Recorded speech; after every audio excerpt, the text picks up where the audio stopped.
tungdan at bumabati. Ang pangaliya sa katawan nga nagsangki.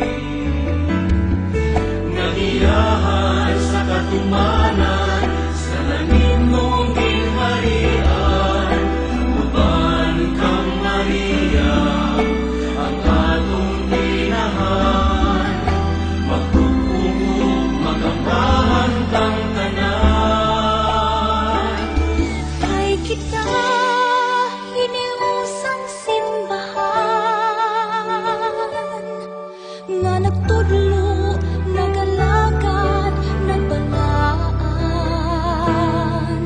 Pinaagi sa grasya ni Senyor Santo Niño, kay kita usa ka simbahan, usa ka Kristohanong katilingban.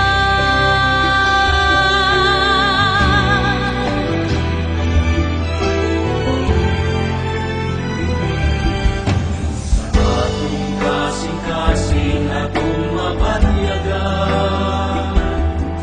Kristohanong dumaalam sa tanan.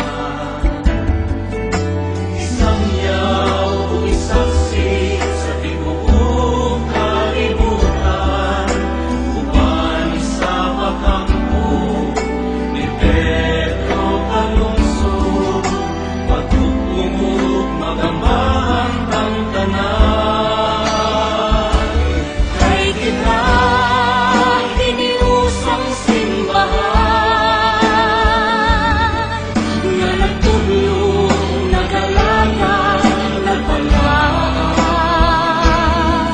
Pinaagi sa grasya ni Senyor Santo Niño, kay kita usa ka simbahan, usa ka Kristohanong katilingban. Dungan ka sa paglakaw ni ining usang panaw, magkugtanay kitang tanan.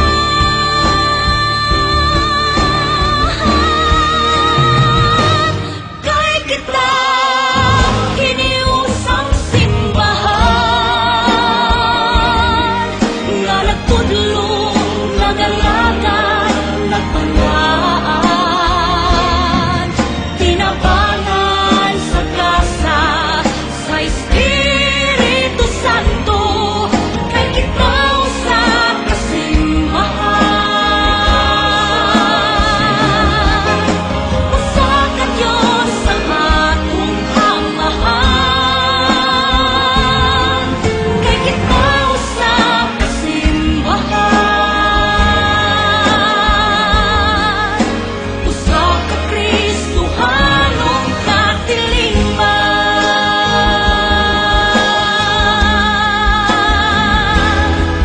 Hiniusang simbahan.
Mga kababayan, ang pambansang awit ng Pilipinas. Kayang magiliw, telas ng sinakanan, alam ng puso, sa dikit mo'y buhay.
kanatong tanan. On behalf of the City Government of Bogo, sa ato ang pinalanggang Vice Mayor Mayel Martinez, and the rest of the Council, I am proud to present to you our State of the City address for the year 2021. It has been a tough experience towards the realization of Bogo's ardent dream to become a city and be part of the League of Cities of the Philippines. Unconsciously, 14 years have passed. Against all tribulations that cross our paths, we have continued to march on. We might have not paid much attention to this, but the many number of challenges we've faced and conquered is a revelation of what we are as a city and a people. Episodes of braving the struggles and always coming out triumphant. We have seen this in our fight towards becoming a city. The roller coaster judicial struggle we faced and the sweet victory, which is precisely what we are commemorating today, 14 years later. Just as we are starting with a fresh chapter in governance, we were visited by Super Typhoon Yolanda in 2013. It was a serious blow to our economy and damaged much of our infrastructure, even our newly finished City Hall.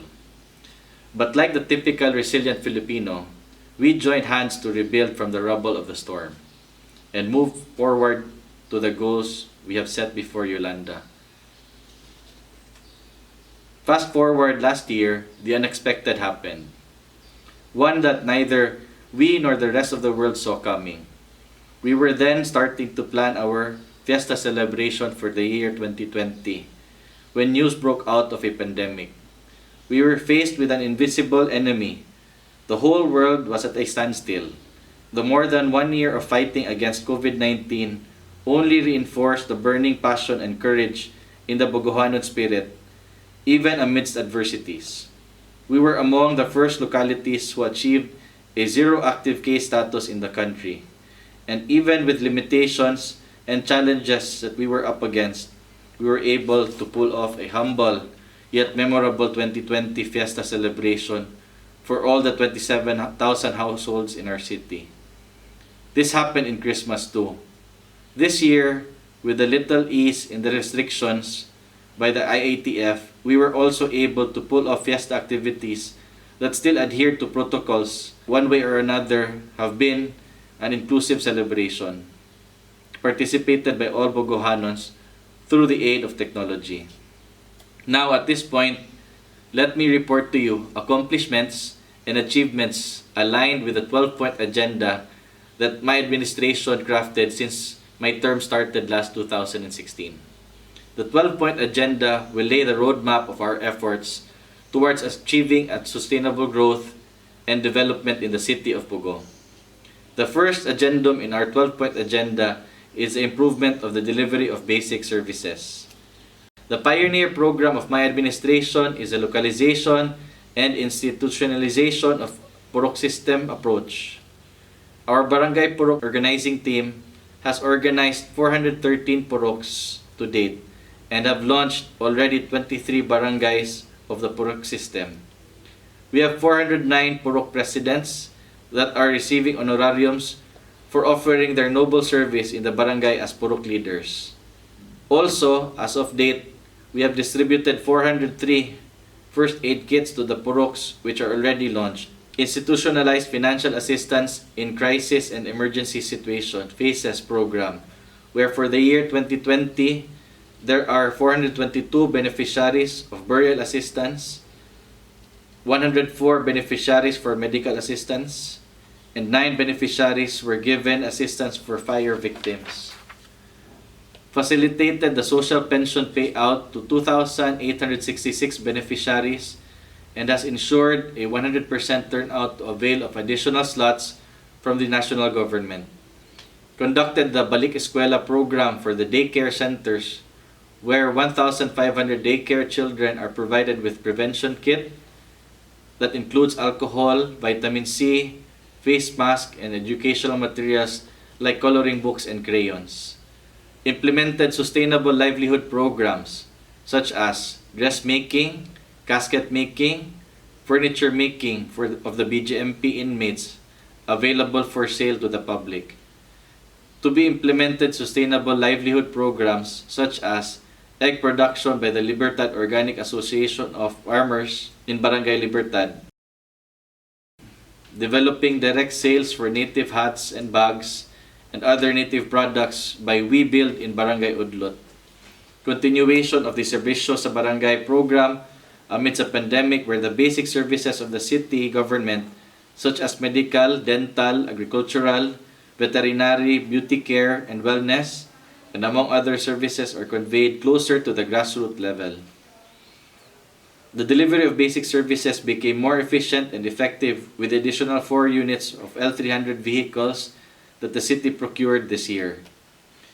Most importantly, as we deal with the pandemic that hit the nation last year, we get to extend assistance to Bogohanons through the distribution of rice to 25,000 families, chicken to 51,000 families, food packs to almost 8,000 senior citizens and 500 PWDs. Food packs distribution for close contact persons of positive COVID-19 patients to 500 plus families. The national government implemented the Social Amelioration Program through the DSWD, wherein cash subsidy is provided to marginalized sectors of society as means to afford basic needs during the pandemic. Through the support and aid of the city government, we have 7,049 beneficiaries for the SAP or SAP first tranche, 2,400 additional beneficiaries, while there are 2,600 beneficiaries for SAP Bayanihan 2. While the national government also introduced the Tulong Panghanapbuhay sa Ating Disadvantaged or Displaced Workers or TUPAD. Through the Department of Labor and Employment or DOLE, this is a community-based package of assistance that provides emergency employment for displaced workers, underemployed, and seasonal workers wherein there are 1,296 beneficiaries in the city. We firmly believe to the thought that investment in the education of young Bogohanons is an investment towards improvement of the lives of their families. According to school year 2020 to 2021, there are 500 total scholars of the city of Bogo, from the previously 368 grantees. 60 have graduated with 440 remaining existing scholars. Meanwhile, for school year 2021 to 2022, we will be granting additional grantees to qualified applicants in addition to the 440 remaining existing scholars. Bogo Light Center, as the city's TechVoc provider of TESDAS programs, has extended their training services and has produced graduates last year. This aims to develop the Bogohanons workforce in response to the demand of the labor market, domestically and overseas. Now, Bogo Light Center has the following additional programs. Registered and as Assessment Center of Shielded Metal Arc Welding, SMAO NC1. All programs are compliant to TESDA standard per TESDA compliance audit and inspection with respect to administrative documents, trainers' qualifications, training facilities, soft tools, equipment, and consumables conducted virtually last April 14, 2021.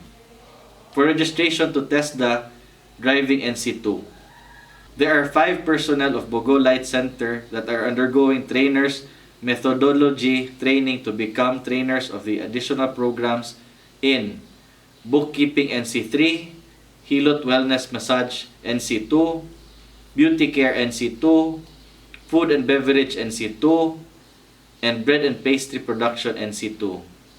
Meanwhile, as of date, there are 30 students employed under the Dole Region 7 Government Internship Program and 60 for summer job. According to the data of the Public Employment Service Office that catered employment opportunities to Bogohanons, 2,450 are now employed locally, while 1,026 are employed abroad. The Special Education Fund has been spent for the procurement of equipment and other materials in support of the Basic Learning Continuity Plan or BELCP of DepEd City of Bogo. Since the primary alternative delivery mode of instruction chosen by DepEd City of Bogo is modular distance learning, the following equipment and materials were procured using the 20 and 20 SEF. 18 units of heavy-duty duplicator, 6 units multifunctional printer, 8 units Epson printer, 25 units desktop computer and accessories, 10 units laptop, 6,000 reams of bond papers, 102 cartridges of ink and assorted color. The utilization rate of the Special Education Fund is 92.6%. The total amount devoted for the implementation of the City of Bogo BELCP is 7,779,010 pesos. On the other hand, if the limited face-to-face classes permit for school year 2021 to 2022, the City of Bogo, using the Special Education Fund, conducted repair of classrooms and other school facilities in 39 schools of the division. Our second addendum has a goal of making an opportunity for a diversified, strong, and vibrant economy geared towards enhancing the local competitiveness and at the same time creating enabling environment for investments or economic development.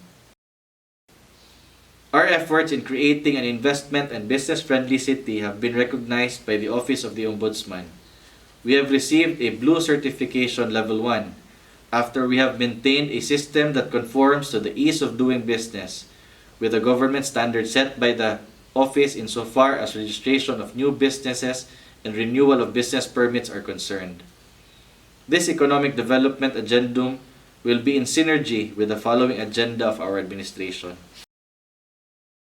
1. Infrastructure development, 2. Food security, and 3. Tourism development. It is our commitment to provide the city with resilient and relevant, efficient infrastructure, support facilities, and utilities to achieve competitive advantage within the remark of sustainable development, hence our third addendum, infrastructure development. Concreting of barangay roads for a total length of 773 meters.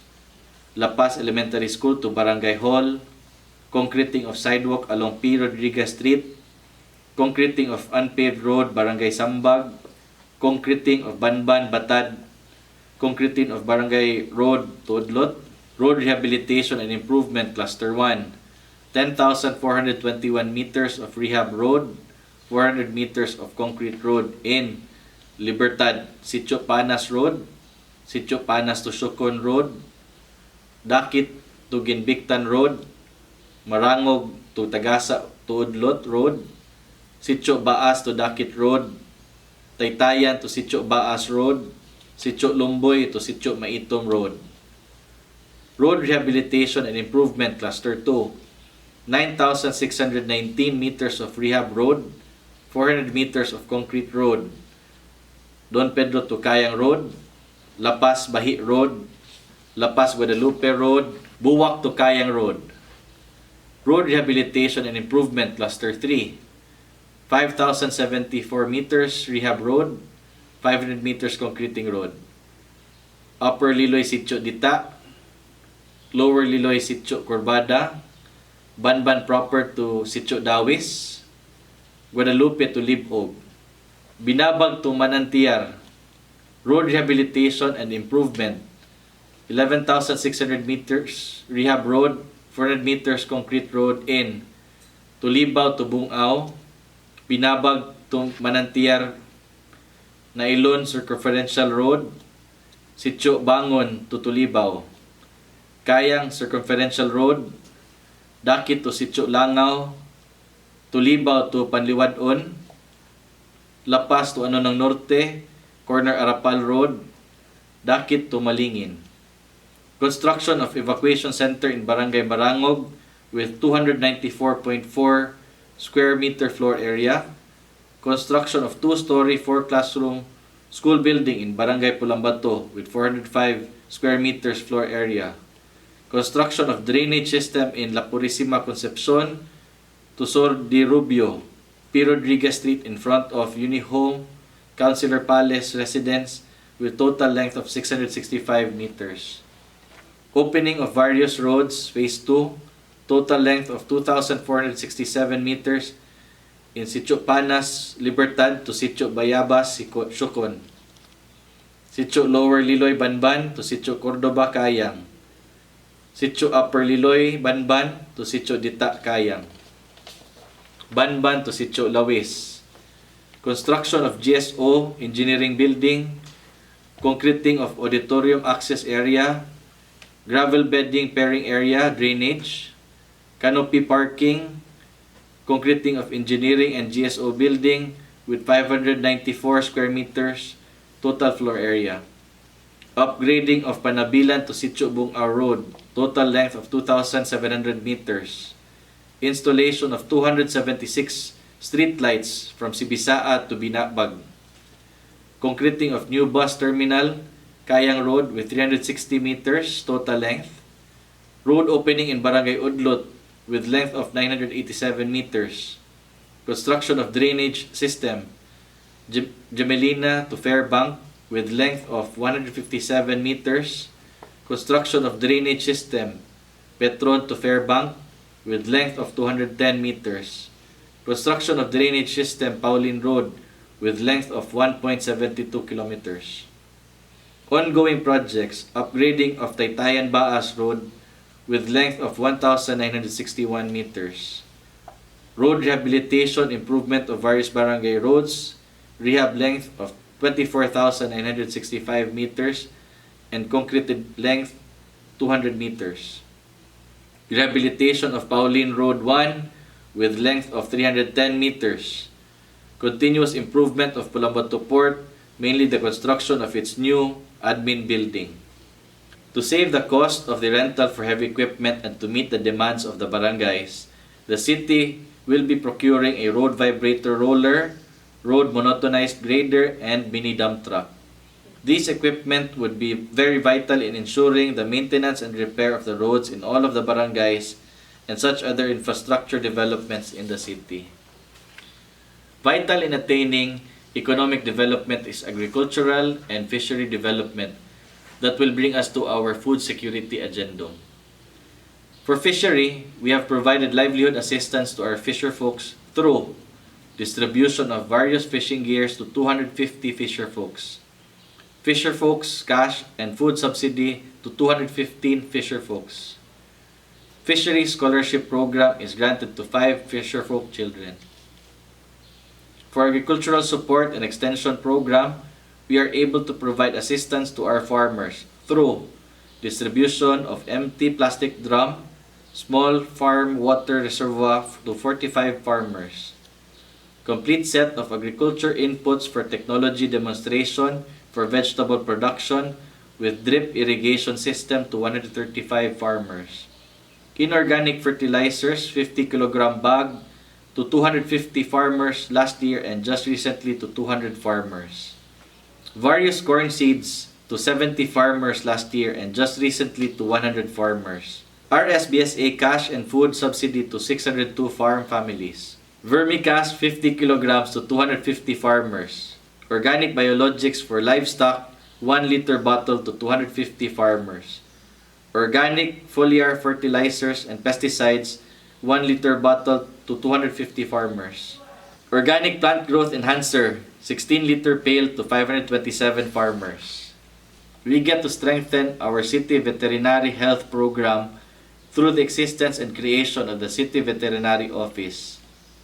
Through their help, we have undergone the following programs, projects, and activities. 6 barangays are visited for our veterinary outreach mission.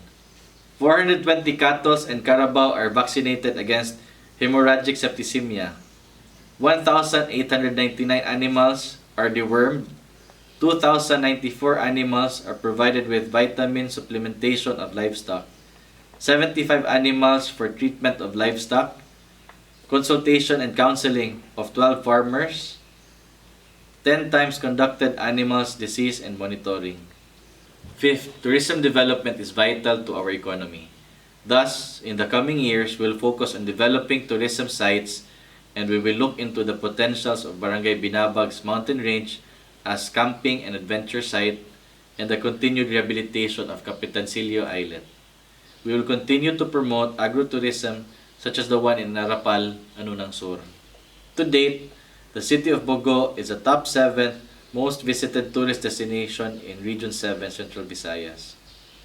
Provided financial assistance to displaced tourism stakeholders, workers, through the Department of Tourism and DOLE, Bayanihan 2 for community-based tourism organizations to 144 beneficiaries. Chosen as one of the LGUs for the pilot project of the Department of Tourism gastronomic tour package entitled Culinaria sa Norte that will include the Arapal Nature Retreat.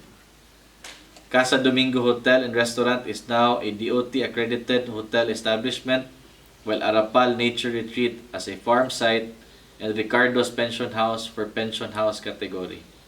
Participated in the provincial tourism exhibits in the following venues: Robinson's Galleria, R Cebu Exhibit, SM Seaside Lakbay Local Exhibit, SM North Wing Exhibit.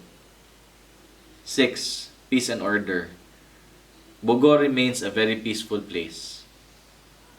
It is the second city in the entire country and the only city in Region 7 sustained the drug-cleared status from year 2017 to 2020. Our RERE program, a community-based rehabilitation, has produced a total of 854 graduates for the 4-month program in 8 batches. From January to May 2021, the Bogo City Police Station has recorded 160 total crime incidents that show there is 18.78% crime volume reduction for the period of January to May 2021, compared with the same period in 2020. For the distribution of total crime incidents, 50.63% are Peace and Order Index or POI, which include the total number of index and non-index crimes transpired and recorded during the period covered, while 49.38% of which is Public Safety Index. We have a very dynamic and efficient police force.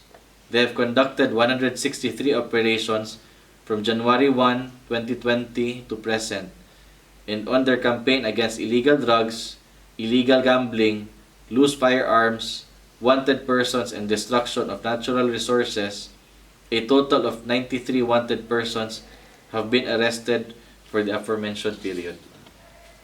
The Bogo City Police Station is also awarded as the best performing police station for Sukod program or Sugbo Kontra Droga of the province of Cebu. Through the collaborative efforts of our enforcement officers, PNP, CBBPAT, BTMO, and Task Force HIPOS, in our fight against COVID-19, their continued conduct of activities helped the local government of Bogo impose the proper measures to instill peace and order in the city. The PNP Bogo City undergone the distribution of flyers on crime prevention and COVID-19 tips, information drive on coronavirus awareness response and empowerment or CARE, giving of mask, full force patrolling and enforce city ordinances, particularly curfew and traffic laws. The PNP Bogo City Task Force HIPOS, CBPAT, and BTMO undergone the operation and quarantine checkpoints in full alert status at the city of Bogo against COVID-19. Day-to-day operations for strict enforcement and implementation of COVID-19 ordinances. 7th, health services. Let me grab this opportunity to commend our frontline health service workers who exemplify and contributed extra effort and service, especially during the pandemic. You are our shield in this battle against this invisible enemy. Now, here are some of the city's accomplishments in providing health services since last year. There are 4,696 clients screened for breast exam for the period January to December 2020. 235 clients screened for cervical cancer or pap smear for the period of January to December 2020. 1,975 clients screened for breast exam for the period of January to May 2021. Bloodletting activities wherein there are 736 donors last year and 687 donors for the period of January to May 2021.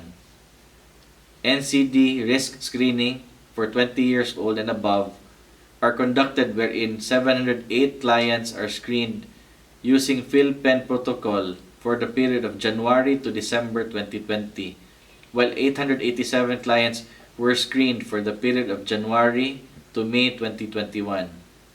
The following activities are conducted to raise responsiveness on health-related concerns: hypertension and diabetes awareness, Healthy Heart Month, Zumbathon, Health Information Campaign on COVID-19 vaccination and profiling, activation of Be Heard at barangay level, orientation on COVID-19 contact tracer to DILG, COVID-19 orientation in partnership with Red Cross, National Immunization Program activities, monthly immunization for 0 to 12-month-old, supplemental immunization activities wherein 6,948 of the infants from 0 to 59 months old are vaccinated with measles rubella, and 7,964 infants are vaccinated with oral polio vaccine. Dental program activities, 2,419 were catered to in the year 2020, and for this year, 928. Family planning program activities, 8,143 current users. Laboratory services on 2020, 40,019 tests done, while 4,416 in 2021. Birthing services on 2020, 124 deliveries, while 30 deliveries in 2021. Nutrition program activities, top 10 in the 46 Nutri Bala contest. Regional awardee as one of the most outstanding breastfeeding support group. Operation Timbang plus coverage 0 to 59 months. For 2020, 82%. For 2021, 92.5%. Vitamin A supplementation for the year 2020, 6 to 11 months, 81%. 12 to 59 months, 90%. For the year 2021, 6 to 11 months, 90.1%. 12 to 59 months, 89.8%. Turnover of the isolation facility from DPWH for COVID-19 patients in Barangay Banban, now DOH and PhilHealth accredited. As we continue our fight against COVID-19, we encourage everyone to get vaccinated. Let us help lessen the transmission of this virus. And though we may have limited supply, our goal for a 100% Bogohanos vaccinated is still our top priority. So we request for your cooperation and help spread awareness and the importance of being vaccinated. Now, as of date, we have vaccinated 480 frontline workers who have received their second dose, 250 senior citizens who have received their second dose, 8 disaster resiliency. We have hired 34 emergency responders for our disaster and emergency response. We have distributed 308 units of handheld radio to all the puroks of the barangays whose purok system has already been launched, together with 1 unit of radio base per barangay. We desire to distribute 1 handheld radio for each purok. This is to ensure efficient communication within the barangay, especially in times of any disaster that requires urgent response. The following healthcare personnel undergone first aid and basic life support training: 32 City Health Office personnel, 16 DRRM responders and office staff personnel, 20 church leaders. 50 participants participated in the National Simultaneous Earthquake Drill for the first quarter and another 50 participants for the second quarter.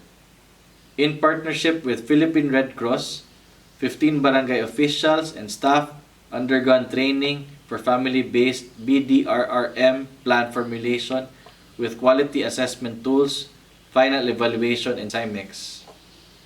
Meanwhile, in partnership with JPIC, 18 barangay officials and staff undergone training for family-based BDRRM plan formulation with quality assessment tools, contingency plan, and CIMEX. There shall be a family-based BDRRM plan formulation with quality assessment tools training that will be conducted by DRRMO to selected participants of 19 barangays by the end of this month. The city has invested a huge amount of fiber optic network infrastructure. This will be a backbone facility for the enhancement of our communication and connectivity. We are installing CCTV cameras in strategic areas in our city, to schools, and even to some barangays. This will enhance our efficiency in responding to emergency incidents such as vehicular accidents or fire. As of now, there are 69 CCTV cameras installed in strategic locations around the city. Our Emergency Operations Center is upgraded with high-tech equipment such as large screen monitors, among other equipment that will enhance our disaster response capability. Through the city's LDRM fund, we just recently acquired an 8-wheeler vehicle Giga stainless water tank and customized ambulance that will be very useful as emergency response vehicle during emergency situations in Bogo. Currently, we have 3 ambulances, 4 fire trucks, 2 rescue motorcycles, 1 pickup Hilux RV1, and 1 rescue boat used and turned over to Barangay Dagat. 9th, environmental protection or rehabilitation. We have acquired additional 2 units of compactor garbage trucks with a total of now 7 compactor garbage trucks to cater to some routes for garbage segregated collections. Our material recovery facility in La Paz has been improved and enhanced. Marangog and La Paz dump sites are converted into Eco Park. We have purchased heavy equipment, a backhoe and a bulldozer. We have also acquired solid waste management equipment such as shredders, composters, and glass pulverizer. We have also converted the La Paz dump site into an integrated sanitary landfill and waste treatment facility. 10th, administrative efficiency. Financial management. The city has continuously maintained its financial stability. Despite the pandemic we are facing that affected businesses, the local tax revenues collected have a 25.09% increase in 2020 compared to the local tax revenues in 2019. Due to our city's stable financial condition and efficient financial performance, the Department of Finance has issued a certificate of borrowing capacity amounting to 721.48 million. This is an affirmation of our good financial management. The city is now undertaking discussions of availing loans and for which projects it should be appropriated. Administrative management. Growing LGU workforce for fast and efficient delivery of services. From 901 employees last year, we already have 1,028 LGU employees as of date. Socialized housing. Ongoing validation of beneficiaries of NHA socialized housing in Barangay Banban with 750 units. Ongoing NHA socialized housing in Barangay La Paz with 750 housing units. 12. Transparency and accountability. Our city received the seal of child-friendly local governance from the Department of Interior and Local Governance last September 2018. City of Bogo is among the cities in Region 7 which passed, with 100% rate, the mandatory child-friendly local government audit as announced by the DILG. The program audit is designed to enhance the delivery of social services for children as a government aimed for child-friendly Philippines and consists of 12-point indicators to assess the overall performance of LGUs. I take pride of what we have accomplished for this seemingly short period of time, and I want to recognize the hard work and commitment of the Sangguniang Panglungsod, headed by Vice Mayor Honorable Maria Cielo A. Martinez. From July 2020 to present, the Council has passed 194 resolutions and 38 ordinances. For economic sector, resolutions 10, ordinances 7. Infrastructure, 32 resolutions, 2 ordinances. For the institutional sector, 142 resolutions and 20 ordinances. For social sector, 10 resolutions, 8 ordinances. And for environment sector, 1 ordinance. Some of the significant legislations include the use of wheel clamps to immobilize illegal parked vehicles, regulating the grant of franchise to tricycles for hire, safety protocols and standards of bicycle riders, amending ordinance, no plastic policy, enacting the Disaster Risk Reduction and Management Code, amending Traffic Code, enacting the Investment Code, enacting the new Revenue Code, creating the City Veterinarian's Office, requiring building owners to install a rainwater catchment, enacting the Children's Code. We have also achieved these notable awards and distinctions, validating our sincere efforts and recognizing our hard work, commitment, and perseverance. We have passed the Good Financial Housekeeping for the year 2019. We have received the seal of Child-Friendly Local Governance. We are the only city in the entire region that maintained the drug-cleared status since 2017, considered as one of the highly compliant in DILG road clearing operations. We have attained the following recognition from the Department of Health that happened last December 11, 2020, Local Health System Awards. Top performing LGU on percentage of infants 0 to 6 months exclusively breastfed.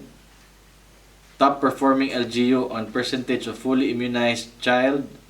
Top performing LGU on contraceptives prevalence rate for modern family planning methods. Top performing LGU on increased LGU budget allocated to health. Also during the Sugbusug Awards that just recently concluded earlier this month, Barangay Kayang received second prize winner for Best Barangay, medium category, provincial level.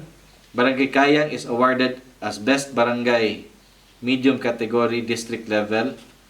Barangay Nailon is awarded as Best Barangay, large category, provincial level. Barangay Nailon is awarded as Best Barangay, large category, district level. Purok Lapu-Lapu, Barangay Kayang is awarded as Best Purok, backyard category, district level. Despite the continued battle of our local government against the pandemic, our city has continued to make plans for future development of the city.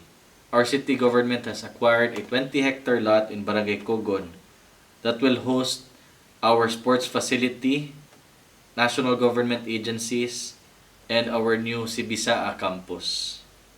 Our city government has also acquired a 5-hectare lot in Barangay Malingin, wherein a new public cemetery will soon rise.